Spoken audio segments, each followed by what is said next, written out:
So welcome to 12th standard CBSE Maths 1 mark பார்த்துட்டு integrals வந்துட்டு the value of minus 2 to 2 sin power x into cos x into dx இந்த answer என்ன கேட்டிருக்காங்க.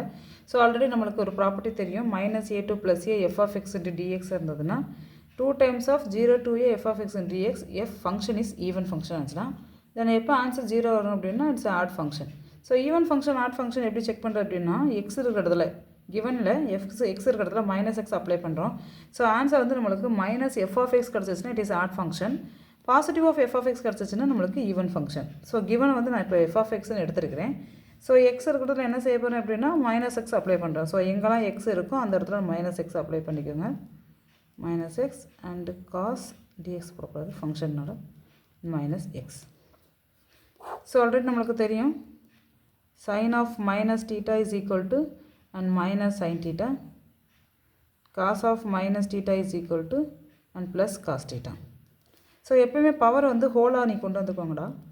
So sin of minus x whole the power of 5 and cos of minus x. So sin of minus theta நம்மளுக்கு minus sin x whole the power of 5, cos of minus thetaன்றது plus cos theta. எப்பயுமே நம்மளுக்கு power வந்துட்டு add பவராக இருந்தது அப்படின்னா minus அப்படியே இருக்கும், ஈவன் பவராக இருந்ததுன்னா பாசிட்டிவ் ஆயிரும். ஸோ நம்மளுக்கு கொடுத்துருக்கிறது ஆட் பவர், ஸோ அதனால் மைனஸ் சைன் 5 அகெயின் மறுபடியும் பவரில் வந்து கொண்டு வந்துடலாம் and cos x. So given function கிடச்சிச்சா minus of f of x கிடச்சிருக்குங்களா. So minus of f of x கிடச்சிச்சுன்னா minus of f of x is odd function. அப்போ ஆட் ஃபங்க்ஷன்னா நம்மளுக்கு ஆன்சர் வந்து என்னதுப்பா 0. Therefore option B. Thank you students.